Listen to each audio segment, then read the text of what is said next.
Welcome friends. મિત્રો, આજે spoken ઇંગ્લિશની અંદર ઉપયોગી થાય એવી ખૂબ જ ઇમ્પોર્ટન્ટ વાક્યરચના આપણે જોવાના છીએ, એન્ડ દેટ ઇઝ સો એમ આઈ. કોઈ વ્યક્તિ એમ કહે કે હું રેડી છું એટલે તૈયાર છું, અને એની સામે આપણે પણ એમ કહેવું હોય કે હું પણ તૈયાર છું. તો પહેલો વ્યક્તિ એમ કહે કે આઈ એમ રેડી, તો આપણે સામે એમ કહીશું સો એમ આઈ એટલે હું પણ તૈયાર છું. બરાબર? તો આપણે એક્ઝામ્પલ સાથે જોઈએ કે એ એમ કહે છે કે આઈ એમ બિઝી એટલે કે હું વ્યસ્ત છું. તો બી શું કહે છે? સો એમ આઈ એટલે હું પણ વ્યસ્ત છું. બરાબર? કોઈ એમ કહે કે આઈ એમ લેટ, તો બી એમ કહે કે સો એમ આઈ. આઈ એમ કેરફુલ, સો એમ આઈ. આઈ એમ ઓનેસ્ટ એટલે હું પ્રામાણિક છું, તો કે સો એમ આઈ. સામેવાળા એમ કેવું હોય કે હું પણ એમ જ છું, તો સો એમ આઈ. આઈ એમ એ સ્ટુડન્ટ, સો એમ આઈ એટલે હું પણ સ્ટુડન્ટ છું. બરાબર? આમાં થોડુંક વેરિએશન લાવીએ. એમ કે છે કે આઈ વોઝ લેટ એટલે હું મોડો હતો, તો બી કહે કે હું પણ મોડો હતો, તો સો વોઝ આઈ કહેવાય. શું કહેવાય? સો વોઝ આઈ. આનું જ ટુ બીનું રૂપ લેવાનું છે. સો વોઝ આઈ. આઈ વોઝ ઇલ એટલે હું બીમાર હતો, તો સામેવાળા એમ કહે કે સો વોઝ આઈ એટલે હું પણ બીમાર હતો. બરાબર? પછી એમ કહેવાય કે આઈ વોઝ કેરલેસ એટલે હું બેદરકાર હતો, સામેવાળો એમ કહે કે સો વોઝ આઈ એટલે હું પણ બેદરકાર હતો. પછી એ એમ કહે કે મારી પાસે કાર છે, આઈ હેવ અ કાર, તો બીને એમ કેવું હોય કે મારી પાસે કાર છે, તો સો હેવ આઈ કહેવાય. શું કહેવાય? સો હેવ આઈ.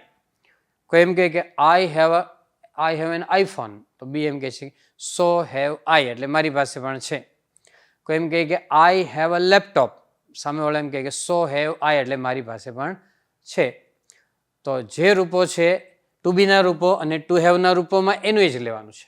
પરંતુ જ્યારે મૂળ ક્રિયાપદ એટલે V1 આવે અથવા પાસ્ટ ટેન્સ એટલે V2 આવે ત્યારે થોડોક ચેન્જ આવે છે, એ પણ આપણે સાથે સાથે જોઈ લઈએ. તો એ એમ કહે છે કે આઈ લાઈક મ્યુઝિક એટલે મને મ્યુઝિક ગમે છે, તો બી શું કહે છે કે મને પણ મ્યુઝિક ગમે છે, તો એને કહેવાય સો ડુ આઈ. એટલે કોઈ પણ મૂળ ક્રિયાપદ હોય તો ડુ એક ઉમેરવાનું છે બહારનું. કોઈ એમ કહે કે આઈ ટેક ફાસ્ટ ફૂડ એટલે હું ફાસ્ટ ફૂડ લઉં છું, તો સામેવાળો એમ કહે સો ડુ આઈ એટલે હું પણ ફાસ્ટ ફૂડ લઉં છું.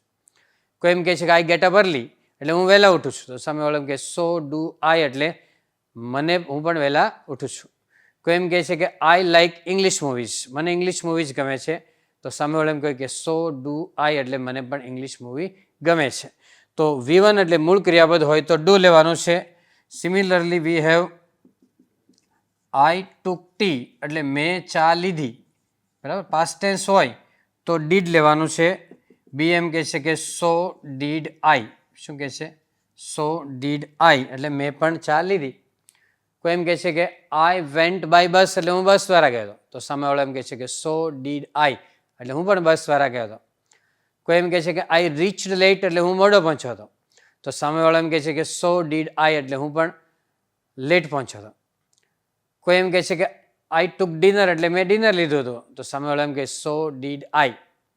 કોઈ એમ કહે કે આઈ ડ્રેન્ક મિલ્ક એટલે મેં દૂધ પીધું હતું, તો સામેવાળો એમ કહે સો ડીડ આઈ એટલે મેં પણ દૂધ પીધું હતું. તો પાસ્ટ ટેન્સની અંદર હોય તો ડીડ લેવાનું છે. V1 એટલે મૂળ ક્રિયાપદ હોય પ્રેઝન્ટ ટેન્સમાં હોય તો ડુ લેવાનું છે. બાકીનામાં હેવ હોય તો હેવ જ લેવાનું, વોઝ હોય તો વોઝ લેવાનું, એમ હોય તો એમ લેવાનું. બરાબર? અને સો પછી આ ટુ બીના રૂપ લઈ અને પાછળ આઈ કરીએ એટલે મને પણ આવું જ વસ્તુ ગમે છે અથવા હું પણ એ જ છું.